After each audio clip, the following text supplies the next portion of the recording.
सो हर day book का format study करेंगे हम, और हर डे बुक को टोटल करना सीखेंगे, और टोटल करने के बाद लेजर कैसे क्रिएट होते हैं ये करना हम सीखेंगे। सो हमें सबसे पहले पता होनी चाहिए कि बुक्स ऑफ प्राइम एंट्री या डेली डे बुक्स किस किस नाम की हैं। सेल डे बुक, जैसे कि आपको पता है, जिसमें सेल इनवॉइसेस और क्रेडिट नोट रिसीव होंगे, उसमें रिकॉर्ड होंगे। सेल रिटर्न डे बुक में सेल रिटर्न और क्रेडिट नोट जो हम अपने कस्टमर को इशू करेंगे वो रिकॉर्ड होंगे। परचेज डे बुक में हमें जो परचेज इनवॉइसेस रिसीव होंगी अपने सप्लायर से, और अगर हम कोई परचेज रिटर्न करते हैं तो क्रेडिट नोट जो रिसीव होगा वो लिखेंगे। परचेज रिटर्न डे बुक में परचेज रिटर्न्स और क्रेडिट नोट्स लिखेंगे। कैश बुक में cash paid and cash receive लिखेंगे। पैटी कैश बुक में notes and coins paid and receive लिखेंगे। और जर्नल क्या है?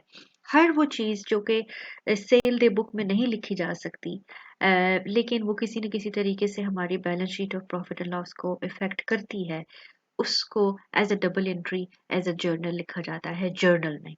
सो जर्नल में कौन सी इंफॉर्मेशन लिखी जाती है जो कि डे टू डे नेचर से हटके होती है, और जो डे बुक में as a invoice as a document नहीं पाई जाती बट स्टिल वो बिजनेस का हिस्सा होती है। जैसे एग्जांपल, आपने ड्राइंग्स की हैं, कुछ पैसे आपने बिजनेस से पर्सनल एक्सपेंस, पर्सनल जो है उसमें अकाउंट्स में ट्रांसफर किए हैं, या आपने बिजनेस की पैसे इस्तेमाल करके कोई अपने लिए फर्नीचर या कोई अपनी पर्सनल यूज की चीज ली है। ड्राइंग की डबल एंट्री जो है वो आपके जर्नल में आएगी। एसेट आप डिप्रिशिएट करते हैं, डिप्रिसिएशन का कोई डॉक्यूमेंट इनवॉइस जनरेट नहीं होती, लेकिन डिप्रिसिएशन को पोस्ट करने के लिए हमने बैलेंस शीट में ले जाने के लिए उसकी डबल एंट्री जरूर पास करेंगे, जो कि किस में पास करेंगे? हम जर्नल में पास करेंगे। और जर्नल में और क्या चीज हम पास करेंगे? अगर डे बुक्स बनाते हुए हमसे कोई गलती हो गई है, डे बुक में हमने लिखते हुए कोई इनवॉइस 2 दफा लिख दी है, या हमने कोई इनवॉइस गलत वैल्यू से लिख दी है, या हमने इनवॉइस लिखी ही नहीं है, हम मिस कर गए हैं, ओमिट कर गए हैं, तो वो डबल एंट्री भी हम जर्नल में रिकॉर्ड करेंगे।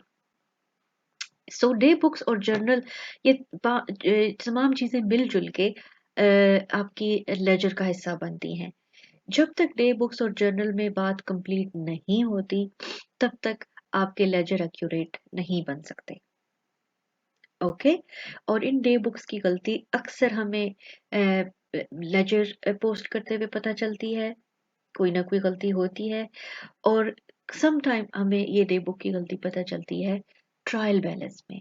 सो ट्रायल बैलेंस वो हमारा एक प्रोसीजर है, एक टूल है, जिसके जरिए हम लेजर के बैलेंसेस को चेक करते हैं और उनकी समरी बनाते हैं, इससे पहले के प्रॉफिट एंड लॉस और बैलेंस शीट क्रिएट हो। ओके। सो डे बुक को वन बाय वन स्टडी करते हैं। सबसे पहले हम देखते हैं purchase day book. Purchase day book क्या है? जैसे मैंने बताया कि सबसे पहले जब बुक डॉक्यूमेंट चाहे ईमेल में आता है, पोस्ट में आता है, या काउंटर में आता है, आपके पास परचेज इनवॉइस जैसे रिसीव होती है, आप उसको डेट, उसके इनवॉइस के सीरियल नंबर, सप्लायर के नाम के साथ लिखेंगे, और पेबल लेजर रेफरेंस कोई ना कोई देंगे। जो सप्लायर का लेजर का नाम होगा वो यहाँ पे लिखेंगे। ग्रॉस और नेट फिगर का हम डिफरेंस पढ़ चुके हैं वैल्यू एडेड टैक्स में, सेल टैक्स में। सो टोटल ग्रॉस आपकी इस कॉलम में आएगी, नंबर 5 में। नंबर 6 में आपका वीएटी यानी सेल टैक्स आएगी। और फिर इस चीज का ब्रेकअप होगा कि क्या वो इन्वेंट्री की परचेज थी, क्या वो एक रिपेयर एक्सपेंस था, क्या वो नॉन करंट एसेट था, क्या इलेक्ट्रिसिटी था, क्या रेंट था, क्या मोटर एक्सपेंस था। तो टोटल में आपकी ग्रॉस फिगर आएगी, और सेल और नेट फिगर में जिस नोयर की वो इनवॉइस थी वो इनवॉइस के ऊपर लिखा होगा, उसको पढ़ के आपने देखना है कि भाई ये इनवॉइस किस टाइप की है, उसमें आप उसको एंटर कर देंगे। ये है आपकी purchase day book. Purchase day book के बाद आपके पास है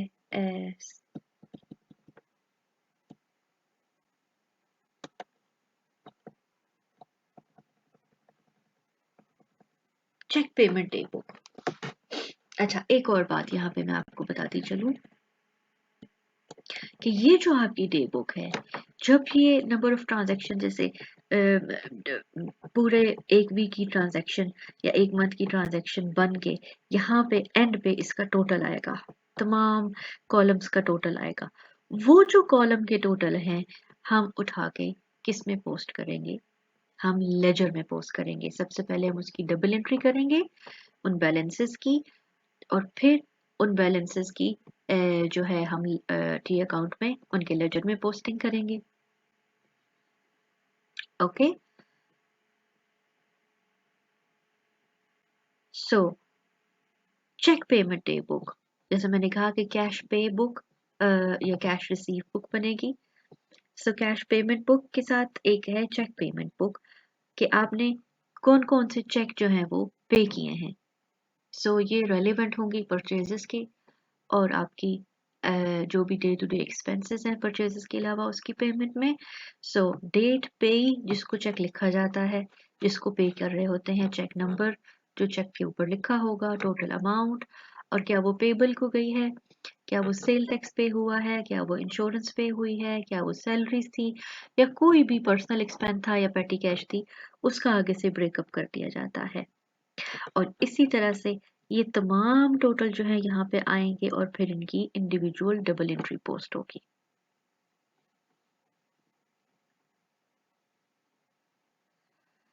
सेल डे बुक क्या है? जो हमने कस्टमर को अपनी इनवॉइसेस इशू की हैं, हमेशा याद रखिएगा कि सेल डे बुक में क्रेडिट सेल लिखी जाएंगी। ओके, सो इनवॉइस नंबर क्या भेजा, कस्टमर का नाम क्या था, उसका हमने लेजर में रेफरेंस क्या दिया है, टोटल, उसके ऊपर आउटपुट भी थी, और फिर हम रीजन 1 2 3 की सेल, या सिर्फ रीजन 1 तक भी आप समझें तो आपके लिए काफ़ी है।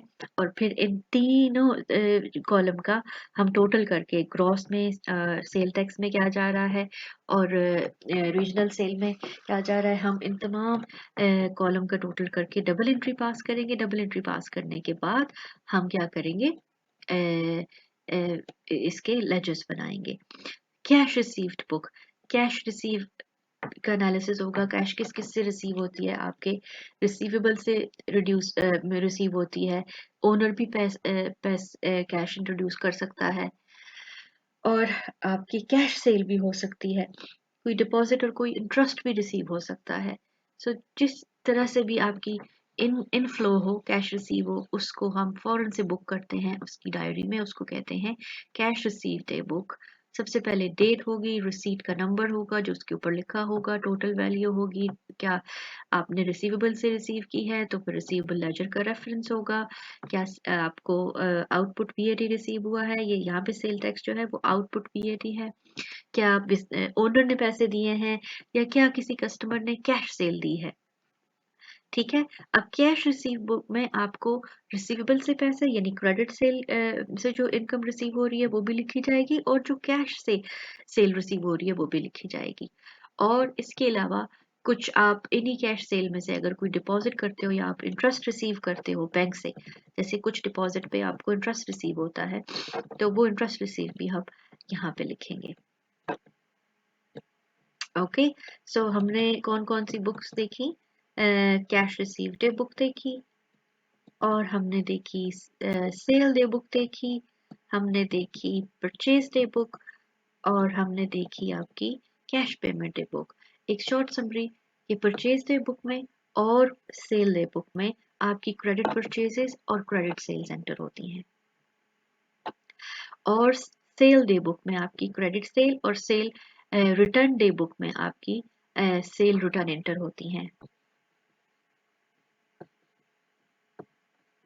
ओके, सो परचेज डे बुक में जो परचेजेस होती हैं वो एंटर होती हैं, परचेज रिटर्न डे बुक में आपके जो परचेजेस से रिलेटेड क्रेडिट नोट रिसीव होते हैं वो लिखे जाते हैं, सेल डे बुक में जो सेल आप करते हैं वो लिखी जाती है, कौन सी, क्रेडिट सेल। इसी तरह परचेजेस में कौन सी परचेजेस, क्रेडिट परचेजेस। ओके, और कैश रिसीव में क्या लिखी जाती है, जो भी आपको कैश रिसीव होती है, चाहे कैश सेल से हो या चाहे क्रेडिट सेल से हो, और इसके अलावा भी किसी तरीके से आपको कैश रिसीव हुई हो, ओनर ने इंट्रोड्यूस की हो, या क्या पता लोन रिसीव हुआ हो, वो भी आप कैश रिसीव डे बुक में लिखते हैं। और कैश पेमेंट डे बुक में या चेक पेमेंट डे बुक में कैश रिसीव का नंबर या चेक का सीरियल नंबर लिख के उसके साथ आप लिखते हैं कि आपने पेमेंट किसको की है, चाहे पेबल को पे की है आपने ये पेमेंट, या आपने पेबल के अलावा किसी लैंडलॉर्ड को रेंट दिया है, आपने इंश्योरेंस कंपनी को इंश्योरेंस जमा कराई है, कुछ भी नोयत का एक्सपेंस जो आपने पे आउट किया है आप उसको डिटेल से लिखते हैं। ओके, सो अब हम कोई क्वेश्चन देखते हैं कि जिसमें हमारे पास डे बुक बनाई जाए, जिसमें हम बना सकें और फिर हम इस डे बुक को आगे से पोस्ट कर सकें लेजर्स के अंदर।